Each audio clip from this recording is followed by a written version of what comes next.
자, 이번에는 똑똑한 엄마들의 교육 레시피 시간입니다. 10분도 못 참고 공부방을 들락거리고 몇 시간이고 책상 앞에 앉아있는데 성적은 오르지 않고, 만약 우리 아이가 이렇다면 부모님들은 속이 끓다 못해서 애간장이 녹을 겁니다. 그래서 방학을 맞아 집중력을 높이기 위한 여러 학원들을 보내는 분도 계실 텐데요. 정작 집중력을 키우려면 어떤 방법이 필요한지 오늘 이 시간 알아보도록 하겠습니다. 대전 더브레인 두뇌학습연구소 이호익 소장 전화 연결되어 있습니다. 이호익 소장님 안녕하세요. 네, 안녕하세요. 네, 최근에 초등학교 한 학급당 주의력 결핍 과잉 행동, 즉 ADHD라고 불리는 학생들이 보통 한 5명 정도는 있다고 그러더라고요. 이 문제로 인해서 심리상담소나 학습 클리닉 찾는 아이들이 많아졌다고 하는데 어떻습니까? 예, 맞습니다. 예. 몇 년 전부터 주의가 산만하고 행동이 부산한 ADHD 아동들에 대한 관심이 매우 높아졌는데요.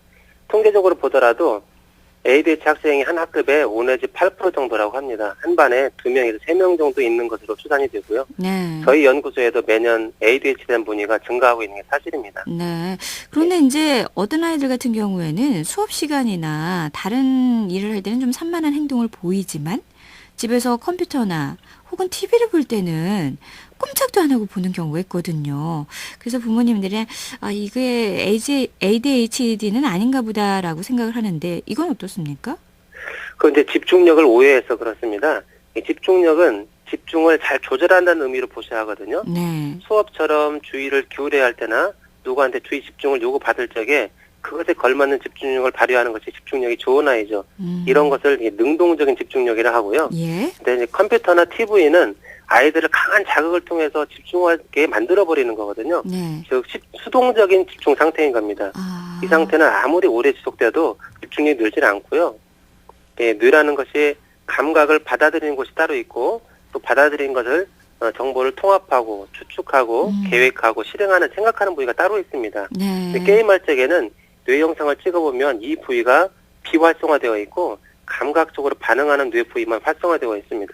다시 말해서 게임을 아무리 해도 정작 그 생각하는 부위는 발달하지 않는다는 거죠. 그렇군요. 예.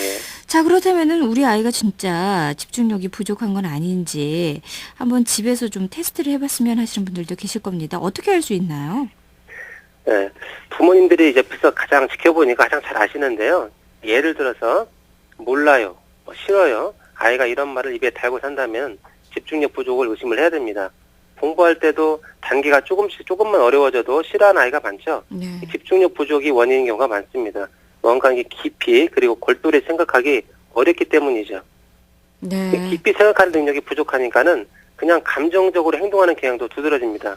갖고 싶은 것이 있거나 하고 싶은 것을 참지 못하고 계속 조르죠.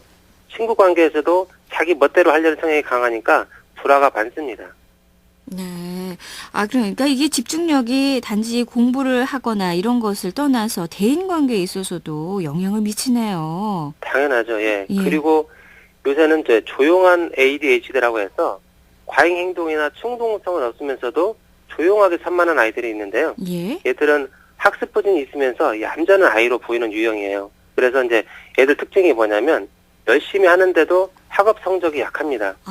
또 학교에서도 보면 성적은 그냥 평범하거든요. 또 말썽도 없고 그냥 얌전한 아이만 보이니까 네. 적절한 시기에 도움을 못해가지고서 누락되기 일쑤입니다. 오히려 이 바깥으로 드러나는 아이들 같은 경우에는 적극적인 치료를 좀 도움을 받을 수 있을 텐데 이렇게 좀 조용한 ADHD 같은 경우에는 오히려 이렇게 부모님들이 그렇죠. 의심하지 못하기 때문에 맞습니다. 정작 예. 도움이 필요할 때 못 받을 수 있겠다라는 위험이 들기도 하는데요. 좀 잘 살펴보시길 맞습니다. 바라겠고요. 예. 그렇다면 부모님께서 이 자녀들의 집중력을 높여주기 위한 방법에서 좀 부모님이 주의해야 할 행동 같은 게 있을까요? 사실 다들 이미 아시는 것들인데요. 제가 한번 5가지만 간추려서 강조해서 말씀을 드리도록 하겠습니다. 첫 번째가 정서적 안정입니다. 네. 집중력이 있어가지고 정서적 안정은 그야말로 기본이죠. 긴장되고 불안한 상황에서 집중력 고수라고 해도 집중력을 발휘할 수가 없습니다. 네. 따라서 아이들한테는 가정이 화목해야 됩니다. 부모와 자식 간에도 의사소통이 잘 이루어져야 되고 마찬가지로 부부 간에도 소통이 잘 이루어져야 합니다. 집안이 냉랭하고 삭막하고 너무 권위적이기만 하면은 아이들이 정서적 안정을 가질 수가 없습니다. 즉 다시 말해서 부모와 가정이 안정되어 있어야 합니다. 두 번째는 부모의 조급함을 내려놔야 됩니다. 아이들이 아주 작은 것부터 스스로 선택하고 또 실수도 하고 다시 그걸 교정도 하고 이렇게 해나갈 수 있도록 기다려주고 배려해줘야 되는데 부모들이 너무 급해요. 스스로 해결하도록 기다려주질 않습니다. 네. 자꾸 개입을 하는 거죠.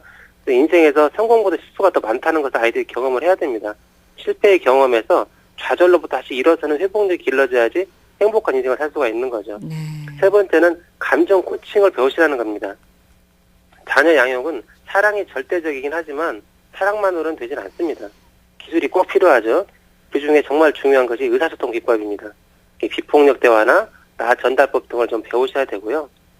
첫 번째 말씀드린 정서 안정에 가장 필요한 게 이 테크닉이 의사소통 기법이죠. 네 번째는 운동을 배울 수 있도록 도와주라는 것입니다. 네. 운동은 스트레스 해소, 체력 증진, 뇌기능 향상에 아주 큰 영향을 미칩니다. 이미 과학적으로 밝혀진 사실이고 우리가 그 중요성을 간과하고 있을 뿐입니다. 세계적으로 유명한 명문 학교들은 이 사실을 잘 알고 실천을 하고 있어요. 네. 우리나라의 대표적인 명문고인 민사고도 아침 일찍 운동을 하루를 시작합니다. 이들이 시간이 남아서 또 애들을 극기훈련 차원에서 연기시 체육을 하는 게 아닙니다. 네. 운동이 학습에 꼭 도움을 준다는 것을 알고 있기 때문에 그러는 거죠. 그렇군요. 다섯 번째는 아이들 능력에 맞는 학습량을 주라는 겁니다. 집중력이 낮은 아동들한테 많은 양의 학습을 강요하는 건 소화기가 안 좋은 아이한테 기름진 산해진미를 강요하는 거랑 똑같죠. 네. 애들이 해낼 수 있는 적정한 수준을 파악하는 게 가장 중요하고요. 애들이 너무 쉬우면 지루해지고 너무 어려우면 좌절하겠죠. 네. 애들이 어느 정도 수준에 집중을 할 수 있는지를 잘 파악을 하셔야 됩니다. 네. 초등학생은 한 번에 집중할 수 있는 기준 시간을 학년 곱하기 10으로 하시면 됩니다. 1학년이면 10분, 3학년이면 30분, 6학년이면 60분. 초등학교 수업이 40분 수업에 10분 휴식인 게 우연이 아닌 거죠. 또 5가지만 잘 지키셔도 전 100점짜리 부모라고 생각을 합니다. 아, 네, 알겠습니다. 이 5가지만 잘 참고하시면은 우리 아이의 집중력 높이는데 그리고 정서적으로 도움을 주는데 많은 효과가 있을 것 그렇죠. 같습니다. 자, 오늘 말씀 고맙습니다. 예, 감사합니다. 네, 오늘 이 시간에는 자녀의 집중력을 높이는 방법에 대해서 대전 더브레인 두뇌학습연구소 이호익 소장과 이야기 나눠봤습니다.